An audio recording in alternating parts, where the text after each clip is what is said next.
The kitty, and she's going to be extra annoying today because her daddy is not home. Hey guys, it's Hannah, and today I'm doing a sit down video with my very annoying kitten. Today I am talking about the conditioning of my event horses and the conditioning, I guess, of myself, or like preparing myself and my horses for eventing and what they are currently doing. So what I feed them, how I exercise them, what kind of medical stuff they have, and also what my exercise is. Not really what my eating habits are because they're pretty bad, not gonna lie. Just kind of what I do and how I prepare for the season as well as my horses. If you are new here, I have two horses. I have Jericho and Dexter.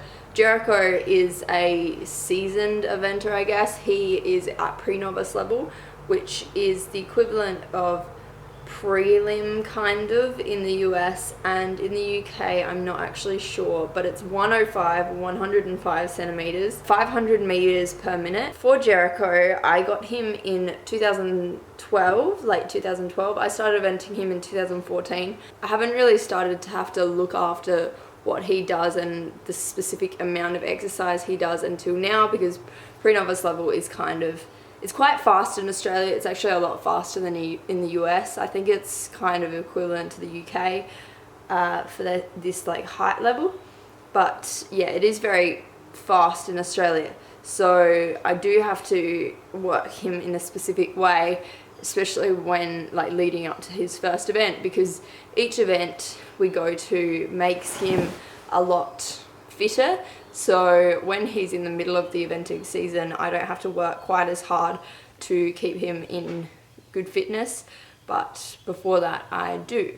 So what I do is I work him one gallop day a week, or two sometimes if I feel he's not quite up to, you know, doing one very long one, and that's at the moment because he's only just kind of come back in after his winter break.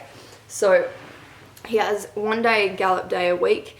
So that is 2 trots up a hill, and then 3 canters, or 3 very fast canters, so like gallops I guess, and then 2 trots to cool down, and then walking back home, which is about 1 kilometer. So walking there, 2 trots, you know, it actually takes a while. The hill I used to do it at took a while, like a long time to do that, because the hill was about 400 meters. Oh, that's the other thing I might as well show you now. I'm just double checking. I have an app which is so good for cross-country walking. It is like, it's called Cross Country. Excuse my broken phone. And it's got and you record each of your courses. So this is Dexter's course at Mildura, and then you take a photo of each fence, and then kind of you can look through them so you remember them. And then Jericho's at Mildura, and then you look through each of the fences there, so it helps you remember the course. So that's what I do to help me remember courses. But I also used it to do this, record my gallop hill. So it is I put in like the pre-novice speed, so 500 meters per minute, optimum time 2 minutes. The length of the hill is 660 meters, so it's actually really quite a long gallop hill. So occasionally, like at the peak of his fitness, I'd do that 3 or 4 times gallop. So he was like really tired after that, but that was getting him like in peak fitness. But now I have more of because the horses have moved, I have more of a very uphill sort of one. So I only do that 2 to 3 times at the moment because he's not in pure work. But that does get him quite tired too, because it is more of an uphill, whereas that was much more of a gradient hill. As for Dexter, Dexter doesn't really get any gallop work at all because it fizzes him up so much, and he's not doing at all a level near Jericho's, and he also retains his fitness a lot better. The reason I have to do so much with Jerry is because he's only 1/4 thoroughbred, so he doesn't easily retain his fitness, so I have to work like extra hard to keep him fit. whereas obviously Dexter is half thoroughbred, and also his warm blood lines have a lot of thoroughbred in them. So he's much more of a hot horse. He's a lot fitter naturally. And also, I mean, it fizzes him up, as I said, a lot to do gallop work. And right now he just needs to learn to calm down and do nice dressage, do nice jumping, and semi-nice cross country. I mean, he's only ever done one event and only gone to a couple of training days. But yes, so that is it for their exercise. As for my exercise, I do try to do as much exercise as I can outside riding. I'm sorry, the cat is very annoying. She's like galloping up the stairs right now. Ugh. But I try to do as much exercise as I can. So I do usually about 3 days a week. I've actually done this since late 2014, 2015, on and off. I usually do the Kayla Itzines Bikini Body Challenge, and that is just a 12-week. I've never actually got to 12 weeks because I've always like got an injury suddenly at like 8 weeks or whatever, or got like really sick. So I do that on and off, and I do that about 2 to 3 days a week, and that keeps me quite fit for riding, because you know, riding is a very muscly kind of sport, so you have to be strong in every way you can be. And also like going cross country, particularly because I think I have a bit of asthma, because I did when I was a kid, and occasionally on course I'll be like, I can't breathe, I'm gonna die. So I have to be careful and make sure I'm fit enough, especially with Jerry, because he isn't naturally fit, so I sometimes have to push him around the course a bit at the end. So that is my fitness. So just quickly, because I actually forgot to put this in when I filmed this the other day, but because I've got scoliosis in my back from riding, or I think it's from riding, and from kind of being tall and growing really quickly, my back just like really seized up when I was young. And so as I started riding, started putting a lot of pressure on my back, so it kind of pulled the muscles either way, and so I got scoliosis. So that's curvature of the spine, so I've kind of got a curve, or like an S shape in my spine. So for that, I actually have massages every week or every fortnight. I have these like a set of like 10, I order 10 massages and have them like as much as I need. I actually really need them a lot more than I'm getting though, because like I've been going every fortnight because I've been so busy, but then suddenly I'm like, oh no, I'm so sore. But yeah, that's really helped. I definitely think do that if you can find someone who does it really cheap, like my lady does, who is like so nice. Aside from that, I try and look after myself as well. When I do go fortnightly, I have to still kind of keep my back comfortable, because otherwise when I ride, my neck and my back hurt so much here when I ride. And I used to have really bad low back problems, but they're kind of gone now because I've got massages so often. But aside from that, I use a Lupin bag, this Lupin bag here, which is very dirty because I use it around the horses, this Lupin bag, and I put it around my waist, or heat it up in the microwave for 2.5 minutes, put it around my waist, and it just kind of warms up my lower back and makes me more comfortable. So that is number one, to like make my lower back more comfortable and like stop me getting tense and sore, especially while riding. Aside from that, as well as those two things, I also have been using this. I found this, I think like my mum got it or something probably, or my sister got it from like an infomercial or like some really bad ad. And because it was like, I don't know, Homedics, I assume, Home Dicks, yeah, that's it. And it's just like this massage, it's like kind of like an equissage, a handheld equissage, except probably not that like fancy. So it does massage, that's what it does. A heat massage, and you can like regulate how fast you want it. And so that helps me a lot. I'll just like put it here, because this is actually like my worst area now, around my shoulders, where it used to be like my lower back, but now it is like, that makes me feel so much better. And that helps so much. And yeah, that's just what I do for my back, because you know, scoliosis sucks and horse riders have a lot of back problems. I also use this because after I come back from cross country often, I would have like pulled a muscle in my leg. I don't even know how.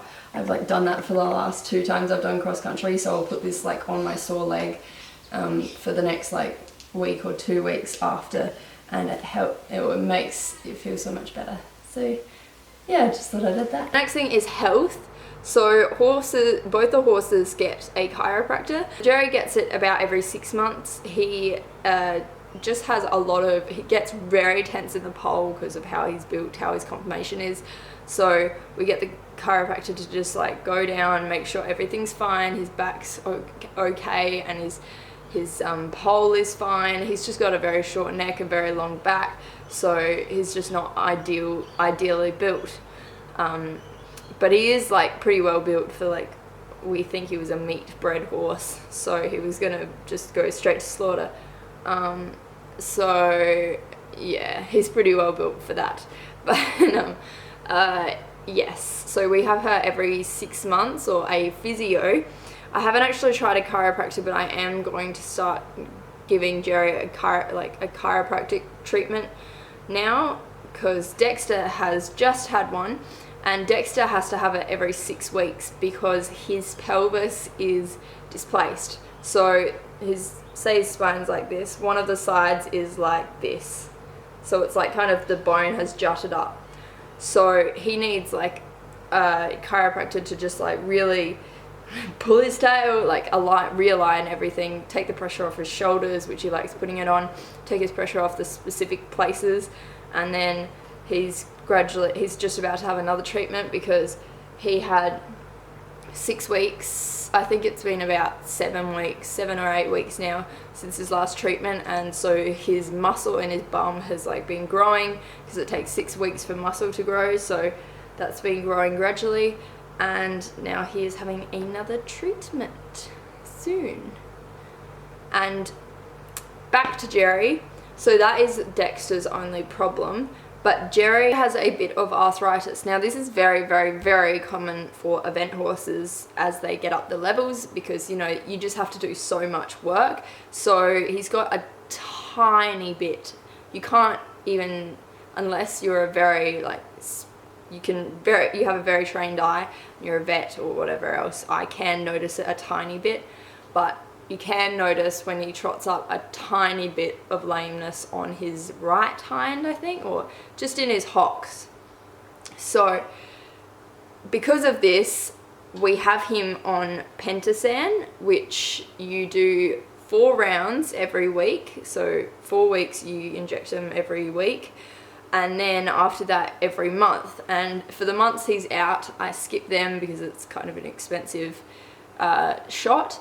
But for the months he is in work, I always do it every month. So that keeps him perfectly fine. That just treats the arthritis all over a horse. So it just treats his hocks and things. I do actually want to try him with cortisone, and that goes straight into their hocks. So I do want to eventually try that. But for now he is going very well with Pentasan.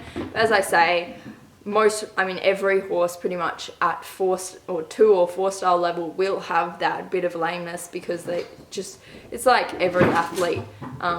You're gonna have injuries, you're gonna have problems, like whatever, if you're training that hard almost every day. So yes, there we go. This is the injection that I give Jerry. I will show you the vital. It's like this. So this is about 10 or 12, I think. It's not very much, it's like 6 mils. So yes, that will last a while. Onto food. So Dexter gets a lot of food because he just doesn't retain weight like a normal horse would, or he's a lot more thoroughbred, so he struggles a bit more. He's quite an immature warm blood, so he's quite late developing. So he gets a lot of food. So he gets about 6 scoops of chaff, sometimes a little bit less if it's loosened chaff or whatever, and then 1 scoop of Easy Response and 1 scoop of Equijul. Now Equijul helps him a lot, but we can't give him too much at the moment because they're in the same paddock, so Jerry tends to steal his food if he prefers Dexter's food, which he likes Equijul a lot, so he tends to steal his food if there's like a lot of equidul in it. But yeah, so that sucks. Anyways, Jerry gets 2 scoops of chaff and 1 of Easy Result, and that just keeps them both in good condition, Dexter in growing condition, and Jerry fat for some reason. Jerry just has a very slow metabolism, I think. So yes, that is their feeding habits. So work-wise, aside from the gallop work that Jerry gets, he gets about 3 dressage days a week, 1 show jumping lesson, and then 1 often cross-country training or gallop day, or another kind of jumping training, or sometimes like a lunge. I do lunge them. I am planning on lunging them a lot more now. Dexter just gets 4 days a week. Jerry gets 5 to 6, or Dexter gets 3 to 4, because we're trying to, you know, put more weight on him, so we try not to exercise him as much, but obviously trying to keep him like learning and processing things. That is it for this video, guys. Sorry, it's kind of a quick one and just a quick sit down one. I finally had time to kind of film a sit down video, and I thought this one was, you know, everyone would kind of ask me a lot of questions about this sort of thing, so I thought I might as well do a video on it. And next week I plan to have, or soon I plan to have a haul, because I've got a very big box of things that I can show you guys, and also things still coming in the mail, so I will wait for them to come. Look at these claws. And then do it, and then I have a winter highlights video. I just need to contact the person who produces the music and ask them if I can use it, because I really like their music, so I really want to use that video. But I will see you guys soon. Oh my god, can you not attack my hair, please? Oh my god, y'all are so annoying. Bye guys, bye. Oh my god, that's so scary. Bye, bye, bye, bye, bye, bye, bye. Come here. You're so annoying. Stop it. Stop it. God. Kitten, can you stop? Yeah.